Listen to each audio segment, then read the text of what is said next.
This is the top 5 VTEC cars in history, in my opinion, which I don't know anything about VTEC cars. I'm joking. I know a little bit about them, the Hondas, and VTEC goes bop, bop, bop, bop, bop, bop. VTEC, baby. Every time you go in 10 miles an hour to McDonald's. Only joking, calm down. But VTEC, what that is in simple forms, is it's the change of the cams within the engine. So the cams will have small lobes and bigger lobes, and as you get higher in the revs, it goes onto the bigger lobes, and it makes like a deeper sound. Lets more air into the engine. And it also makes it more fuel efficient, which is good if you care about fuel efficiency. If you're into cars, you're not really asked about fuel efficiency, but it is good for your standard person who just wants a little quick car and also gets good miles per gallon. So VTEC is cool, it's a cool idea, but if you want to be a racer, just go full send and get race cams, because that's just life. But Wait, don't go anywhere. If you like this sort of content, please like and subscribe and all that crap, because it really helps the channel.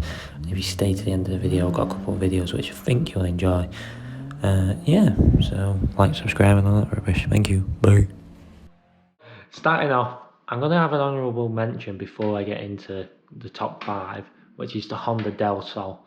And the reason why I'm mentioning this is because Ethan in the group, his Honda is here. I should have took a picture of it at some point, but that thing round track is rapid. It was smoking everything on track, and it had the slowest horsepower, but he set it up really well. He had good tyres on it, he had good he had it wide wheels, wide arch, whatever you want to say, lowered stance, but it flew around the track. It was beating everything, and if you get a certain model of it, it's got a Targa top, and the Targa top has like an automatic roof thing where it comes up, it has 2 bars which go in it and put it into the boot. It's really cool. I don't know if I've got a video of it somewhere here, but it is really cool. Unfortunately, a drunk driver took Ethan's car's life, so rest in peace that Honda Del Sol.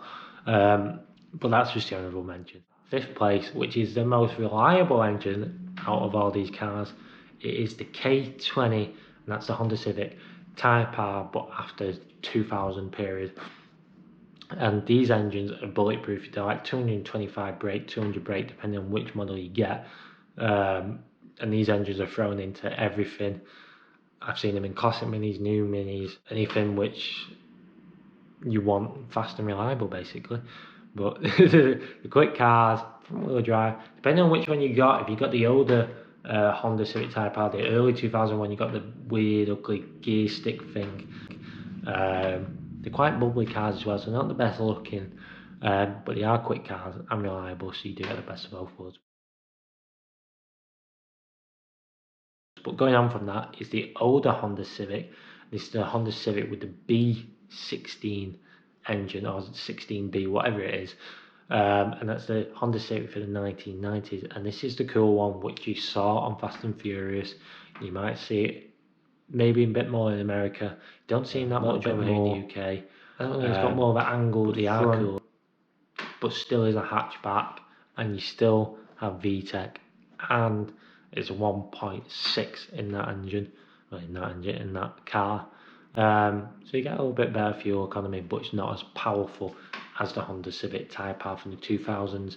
This one will come with about 160 brake, depending on what model you get. Going on from that, going on to my list, which is behind the camera, is the Honda S2000, and everyone knows that this car is a mint car. You're getting a sports car with rear wheel drive. You got a 2 litre which pumped out 300 brake horsepower. 300, am I right with that?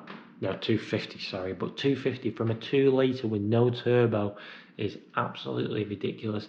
And these things came forged from factory, if I remember rightly.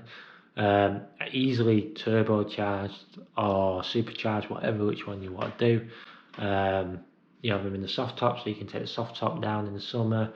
Rear wheel drive, you can do a bit of drifting in them, and you've also got the reliable 2 litre engine that came with them as it's forged, and as it's Honda. Usually anything with a Honda badge on it is pretty much reliable, and you know it's going to be a fine car. The S2000 is a very fine car, and it's something which is going up in price. So try and get one now before it's too late, because I don't see many of them on the road, and if I wanted to buy one, I probably can't afford it anymore, because they're about 8 to 10 grand some of them now, which is just ridiculous for a Honda. But it is a very cool car. If I could have one, I would do. But going on from that, which is a car which everyone loves, it's the Honda Integra Type R, and this came with the same engine that was in the S2000, depending on what year you got it. But the newer Honda Integra Type R came with the same 2-litre turbo, with the 2-litre VTEC with the 250 brake horsepower, and they're easily turbocharged again because it's the same engine. Front wheel drive this one, which isn't as cool, but it is a cooler looking car, and a lot of people make it 4-wheel drive. There is a famous YouTuber, which if you know him, if you know, you know, he's got a 4-wheel drive 450 brake, something ridiculous like that. Honda Integra Type R, absolutely ridiculous. These cars are very tunable, but also if you want to make it 4-wheel drive, you've got to have a lot of money to do that. Going on from that, the Integra Type R is the best Honda probably ever made. It is the Honda NSX, if I can say it right. And this came with a 3-litre V6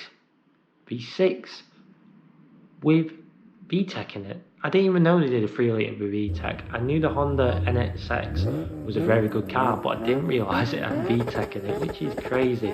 This was a C30 engine, so a bit of a different block. Obviously it's 3-litre, obviously it's V6, and this is Honda's first time at trying to make something which is like their version of a supercar. But obviously with it being from Japan, or being within the Japan area, they had to restrict their engine power to 274 brake horsepower, which this one had.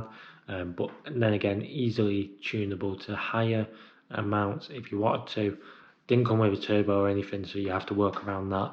But these cars are the coolest cars around, especially the modern ones. They are mint. If I could have a Honda NSX, or even just sit in one, that would be cool, because I don't think I've ever seen one in real life, which is sad to think of. But if I could have a go in one, that would be amazing. So if you got a Honda NSX, hit me up. I want to go. Joking. But it'll be interesting to see what you think is your favourite VTEC car in history. They're my 5 favourites, especially the Integra and the NSX. They're very cool. If you don't like VTEC cars, that's fine. Get a supercharged Mini. I've got one. Follow me for that. I'm going to be doing more content on the Mini if I can. If not, I'll sell it and get something with a bigger supercharger on it. I'm joking.